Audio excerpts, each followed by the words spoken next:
We're here today to show you just how easy it is to make your own custom concrete countertops. I'm here today with Garrett Davis, founder of Ultramix Concrete Products.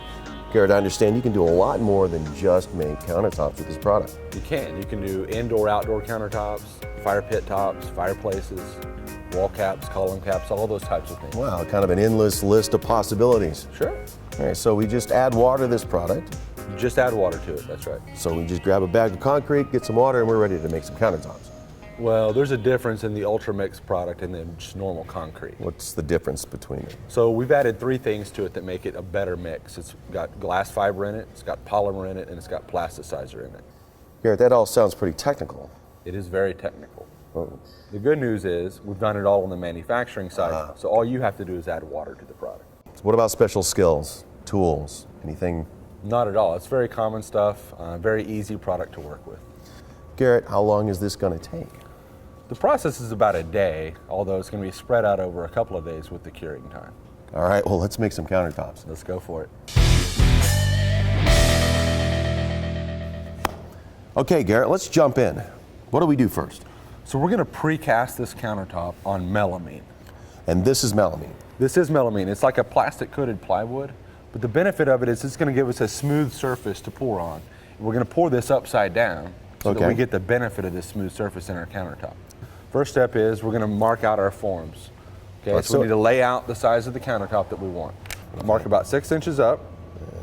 Put a mark there. Put one down here. Okay. All right, and let's draw a straight line across there, and that's going to be the base of our countertop. Here's the first challenge of the day, straight line. Perfect. The next thing we're going to do is we're going to draw a square corner. Okay, so you want to use a tool like this, which is just a carpenter's square. Okay. You want to make sure that you get a 90-degree corner here. So put this on the edge of your mark. Okay. And then let's just mark this whole thing. We're not going to worry about the width at this point. Okay. Okay, so that's our first corner. All right. Now what we're going to do is we're going to pour this top 45 inches long, 24 inches wide. Next thing we're going to do is we're going to put the forms around it. Okay, so now we need forms. Yeah, get the forms out. So what we're going to use today are foam forms. These are 2-inch by 2-inch foam forms, and this is a product that we sell. Good. So we're going to put the forms around it, but what we need to do is we need to cut them to length first. And then we can cut this to length just using a utility knife. Okay. And then just break it off. Excellent. Easy. Okay. When you use foam forms, though, these have a little textured surface to them. Yes. Okay, and when you pour concrete up against that, it's going to reflect that in the concrete. So whatever you pour up against is going to reflect in the concrete. And if you don't want that textured, so what we like to do is use a packing tape, just regular packing tape.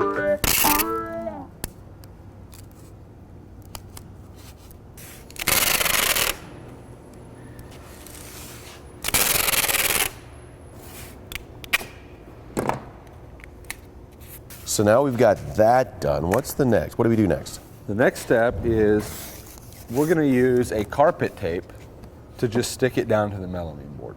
All right? Okay, so that kind of holds the form in place. That's right. Okay. So just use carpet tape. It's got a sticky side, and then it's got a paper side. Okay. Just stick the sticky side down to the form.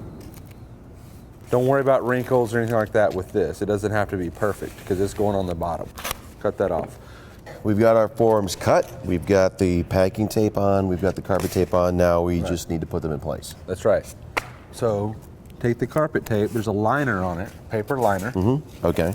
Okay. Peel it back just like that. All right. So cool way to do this is if you just stuck this down and you don't have it perfect, you're not going to move it. So a cool way to do this is to watch your line, put this first edge, okay, on that line. Oh, okay. And then we're going to roll it down. Put that first edge on there, the edge only. Get it in place. You good over there? Yeah. We're going to roll it down. Okay. Press it down. All right, so the next step, now that we've got our forms down, is we're going to use black silicone, and we're going to caulk the edges here where it meets the table, or where it meets the melamine. Okay. So another thing we can do is to get a really good bead of caulk here, is you can use like a discount card, a credit card, some plastic card. I'm using a hotel key card. Okay. It's got already a good rounded corner on it. I see. You can use that as a caulk tool to make sure that you get a good, even bead of caulk. So once the caulking is cured, we're going to spray this down, right? Yeah, we're going to use our form release product and spray the mold down, the forms, the melamine, everything. And I use our form release, I put it into an aerosol spray bottle. You can pick these up at any local hardware store. Just a few bucks? Just a few bucks. It's a great thing to use to spray the release because you want a really thin layer on here. Right. Don't want it to pool up. You don't want it to pool. You can wipe it in. Okay. I prefer to spray it in. I get a better coating on it. Okay. All right.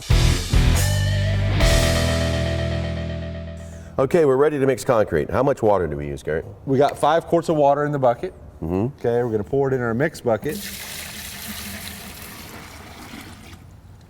Okay. I'm going to mix it in.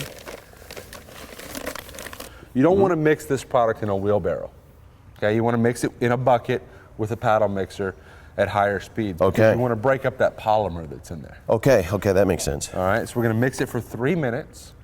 Then we're going to let it rest for a minute, and then remix it again for another minute after that.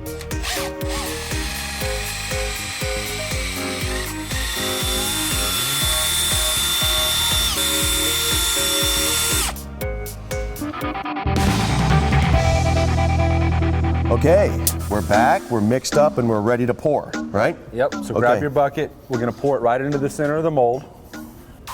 All right, right in the center, we want one nice, even pour. There you go. Perfect. Perfect. I like that. So now what we're going to do is we're just going to spread this first bucket out over the entire face. Even if you get a real thin layer, it's important to just work the first bucket over the entire surface. Okay. Work it into the corners.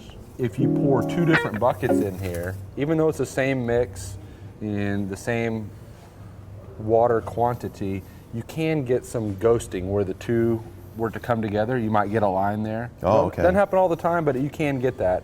And so in order just to avoid that, just make sure we get good coverage over the entire face, and then we can avoid that ghosting. So now what we're going to do is we're going to add a layer of fiberglass mesh to it. Mesh. All right? We sell this in roll form. Okay, I pre-cut a piece of mesh to fit this countertop. Okay. And it's important when you cut this, you want to cut it to where it's about a 1/2 inch back from all the sides. Because you don't want it sticking out the side. Right, okay. Yeah, that would get meshy. You get meshy, yeah. We don't want meshy. We're going to just lay this in. Right on there, just like that. Okay. Kind of position it. Then we're going to take our trowel and just tamp it down.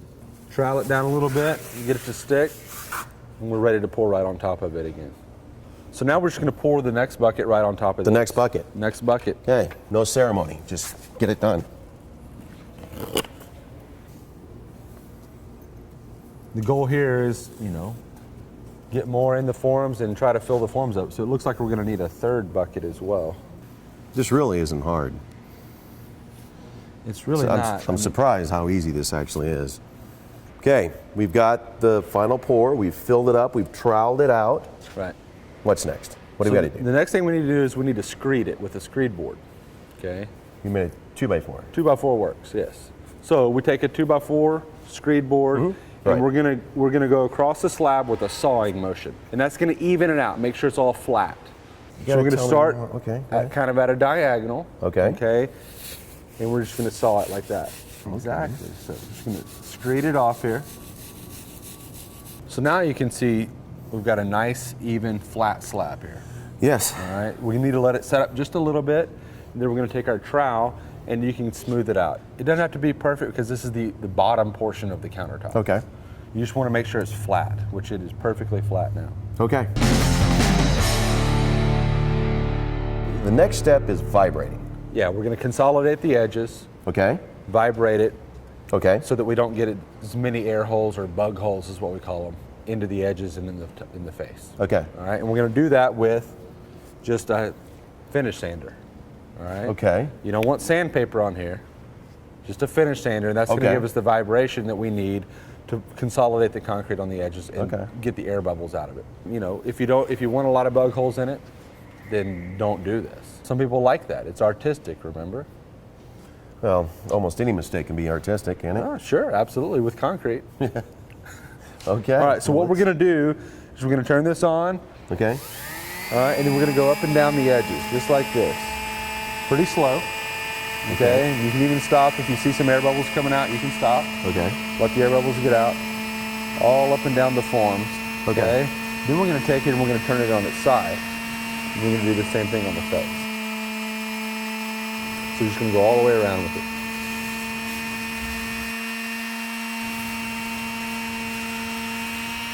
All right, that's it. Okay.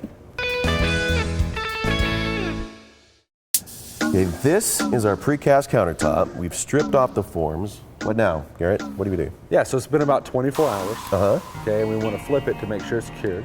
Okay. How are they going to know it's cured? Well, an easy way to do it, and what I like to do, is a fingernail test. All right, so I just take my thumbnail and I try to scratch the surface of the If concrete. you scratch it, you've got very strong thumbnails. Or uncured concrete. Good point. Okay, let's flip it. All right, let's flip it over. So we're just going to slide it off the table. Alrighty. The best way is slide it off to a corner where we can both pick it up. There we go. Just stand it up. Let's see what the top looks like.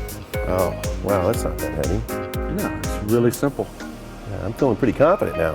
As you can see, folks, this concrete countertop business is ridiculously easy. I just poured my first concrete countertop, and so can you.